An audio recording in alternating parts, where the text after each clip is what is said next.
Bem-vindos à Troca de Ideias. Hoje vamos analisar uma tensão fundamental apresentada no material de origem Pai Rico, Pai Pobre. São visões, assim, bem conflitantes sobre educação e qual o papel dela no sucesso financeiro. A questão que vai guiar a gente aqui é: qual abordagem educacional, conforme explorada no material, se mostra mais crucial para alcançar a prosperidade? Seria a educação formal tradicional, aquela que valoriza diplomas, a segurança de um bom emprego, ou, por outro lado, a educação financeira prática, mais focada em entender como o dinheiro funciona e em construir riqueza?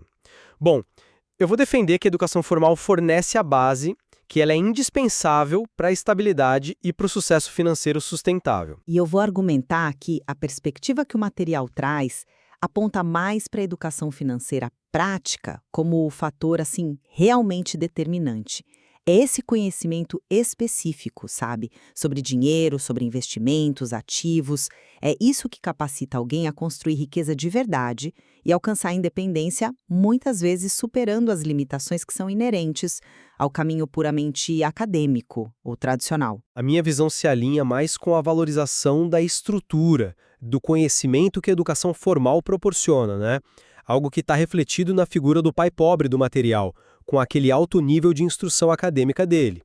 E não se trata só de obter um diploma, veja bem, é sobre desenvolver um conjunto robusto de habilidades, pensamento analítico, capacidade de pesquisa, disciplina e, claro, o conhecimento especializado que é necessário para profissões essenciais, médicos, engenheiros, cientistas, professores.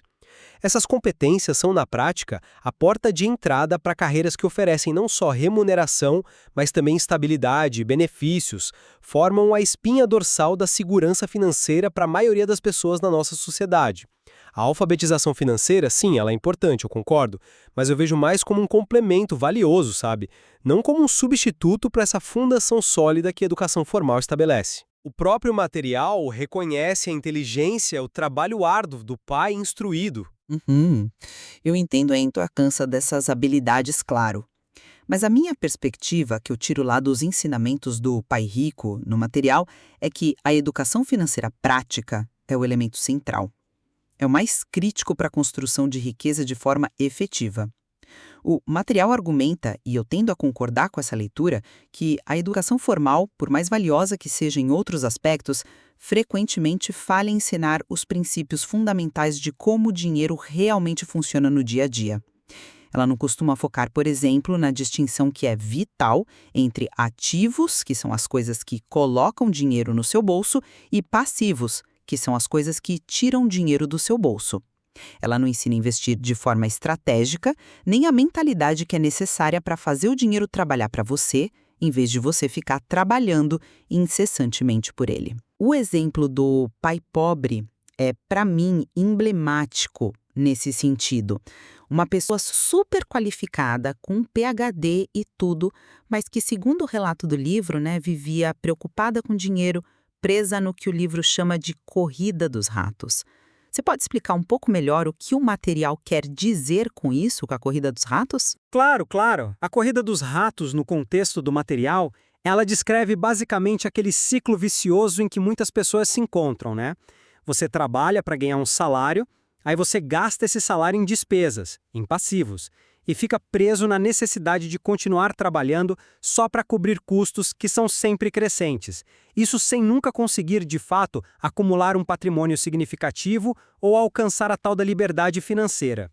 É uma metáfora para uma vida de trabalho duro com pouca ou nenhuma progressão em termos de riqueza real. Exatamente. E o contraste que é apresentado é o pai rico, que mesmo com menos educação formal teria construído um patrimônio considerável, porque justamente por focar em adquirir ativos e entender as regras do jogo financeiro. Ele ensinava que a inteligência financeira, ou o QI financeiro, como o material chama, é mais crucial para a riqueza do que as notas ou os diplomas. Portanto, a minha oposição é que essa educação financeira, esse tipo de conhecimento, é o fator primordial para quem busca não apenas um bom salário, mas a independência financeira de verdade. Entendo a distinção, mas isso nos leva a um ponto que eu acho crucial. Qual é o propósito fundamental da educação? A educação formal, como a gente conhece, e como ela é representada ali pelo pai pobre, ela tem um objetivo, me parece, mais amplo do que só a otimização financeira individual. Ela visa formar cidadãos informados, profissionais competentes em diversas áreas que são vitais para o funcionamento da sociedade. A gente quer médicos bem treinados, professores capacitados, engenheiros que construam pontes seguras. O sucesso financeiro pode até ser uma consequência positiva, e frequentemente é, mas não é o objetivo primário, o único objetivo do sistema educacional formal. Essa estrutura toda, mesmo com as imperfeições que tem, ela fornece a base de conhecimento técnico e cívico sobre a qual a sociedade se apoia. Descartar isso em favor de um foco puramente financeiro, olha, me parece um pouco perigoso. Veja bem, eu não acho que se trata de descartar a educação formal por completo. Ninguém está falando isso. Mas sim de questionar o foco dela e as limitações, principalmente no que diz respeito à preparação para a vida financeira real, como o próprio material faz. A crítica que está implícita ali nos ensinamentos do Pai Rico é que o sistema educacional tradicional, em grande medida, ele treina as pessoas para serem bons empregados, sabe? Para seguir regras e trabalhar pelo dinheiro. Ensina-se a procurar um emprego seguro, um salário estável, mas não se ensina a criar fontes de renda, a gerir riscos financeiros de verdade, a entender impostos e investimentos de uma forma prática. A educação financeira que o Pai Rico propõe tem um propósito diferente. É ensinar a dominar o poder do dinheiro, a fazê-lo trabalhar para si, a construir sistemas e ativos que gerem renda passiva. O objetivo final é a liberdade financeira, a capacidade de escolher se você quer trabalhar ou não, e não apenas a obtenção de um emprego, por mais qualificado que ele seja. É uma mudança de paradigma mesmo, sobre o papel do dinheiro na vida da gente. Mas essa busca pela liberdade financeira, como você coloca, não pode negligenciar a realidade, a necessidade de segurança que a maioria das pessoas tem. As qualificações formais, um bom histórico acadêmico profissional, isso abre portas para empregos que oferecem não só um salário, mas também benefícios que são importantes. Plano de saúde, seguro de vida, contribuições para aposentadoria. Essa estabilidade, que era um valor tão central para o pai pobre, ela representa uma rede de segurança fundamental. Para muitas famílias, ter essa previsibilidade, essa proteção, não é um luxo, é a base para uma vida digna, para poder planejar o futuro, educar os filhos. Argumentar que essa segurança é ilusória me parece um pouco desconsiderar o valor prático e até psicológico que isso tem para milhões de pessoas. Eu compreendo totalmente o apelo da segurança. Quem não quer se sentir seguro? Mas o material desafia justamente essa noção. A perspectiva do Pai Rico é que a segurança no emprego é, em grande parte, uma ilusão no mundo de hoje, o que ele chama de mito da segurança. Empresas fazem reestruturação o tempo todo, setores inteiros entram em declínio, a automação avança, a dependência de um único empregador, de um único salário, é inerentemente arriscada.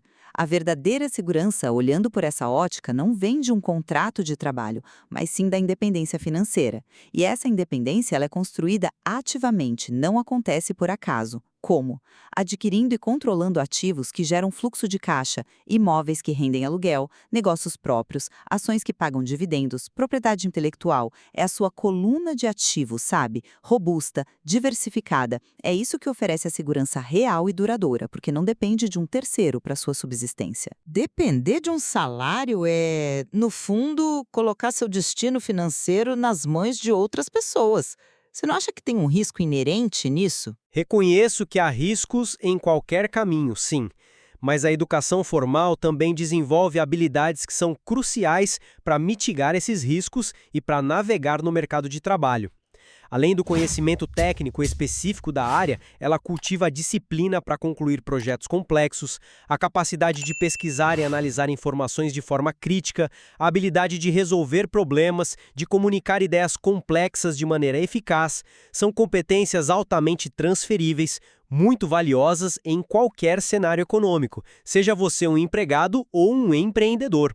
Alguém com uma sólida formação em engenharia, por exemplo, tem uma base de raciocínio lógico, de resolução de problemas, que pode ser aplicada em diversas situações, inclusive na gestão das finanças pessoais ou até na criação de um negócio. A gente não pode subestimar o valor dessas habilidades que vêm do mundo formal. Concordo que essas habilidades são valiosas, não há dúvida. Mas o material do Pai Rico, ele enfatiza um outro conjunto de competências como sendo ainda mais críticas para o sucesso financeiro e empresarial. Habilidades que, frequentemente, são negligenciadas pelo sistema educacional tradicional. Ele fala, por exemplo, da importância vital de habilidades como vendas de negociação, entender como persuadir, como fechar negócios, fala sobre marketing, saber como promover um produto ou serviço, sobre contabilidade prática, não só teoria, mas saber ler e interpretar demonstrações financeiras para tomar decisões de investimento, sobre investimento em si, entender diferentes classes de ativos, estratégias, noções de direito empresarial, tributário para proteger os seus ativos, otimizar seus ganhos e algo crucial, a gestão de sistemas e de pessoas, saber como construir e liderar equipes, processos eficientes. O exemplo do autor mesmo, que foi trabalhar na Xerox não pelo salário, mas para superar o medo dele e aprender a vender, ilustra perfeitamente essa busca ativa por habilidades práticas que eram consideradas essenciais pelo pai rico e que muitas vezes são adquiridas fora da sala de aula tradicional. A educação formal te ensina a ser um especialista em algo. A educação financeira, como descrita ali, te ensina a integrar diferentes especialidades para construir riqueza. É diferente. No entanto, quando a gente olha para os resultados observáveis no mundo real, a correlação entre nível educacional formal e estabilidade financeira é, para mim, inegável por uma parcela bem significativa da população.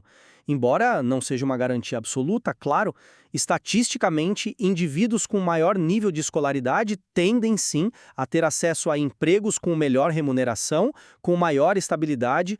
A gente vê inúmeros exemplos de profissionais bem-sucedidos, médicos, advogados, executivos, acadêmicos, que seguiram o caminho da educação formal, se dedicaram aos estudos, obtiveram qualificações e construíram carreiras sólidas e financeiramente recompensadoras. Desqualificar esse caminho como inerentemente inferior para o sucesso financeiro me parece ignorar essa realidade empírica para muita gente. Mas o cerne do argumento no material não é que a educação formal seja inútil, acho que esse ponto é importante.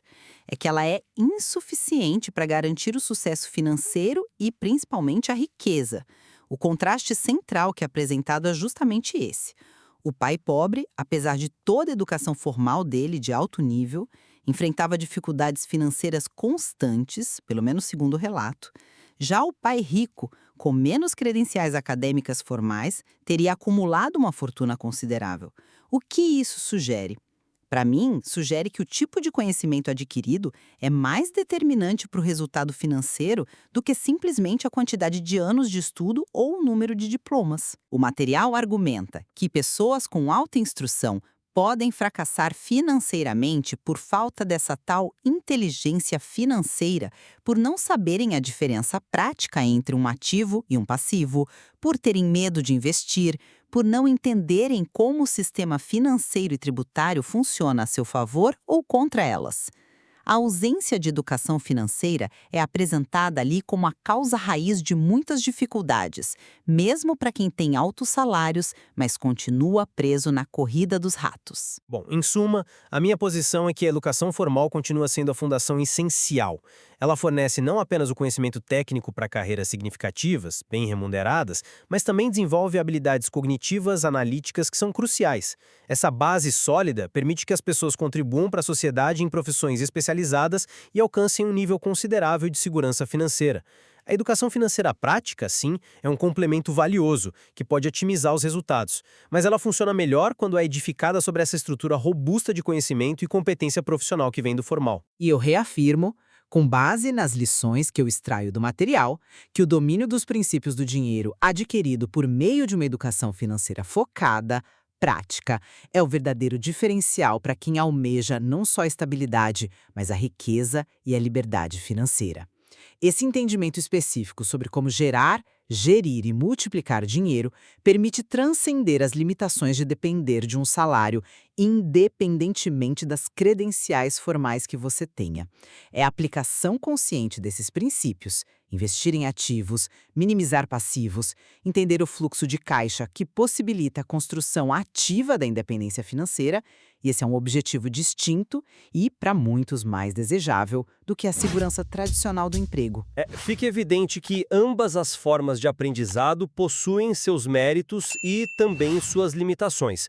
O próprio material, ao contrastar os dois pais, mostra que ambos valorizavam o estudo, o conhecimento, embora direcionassem essa valorização para fins bem distintos, né?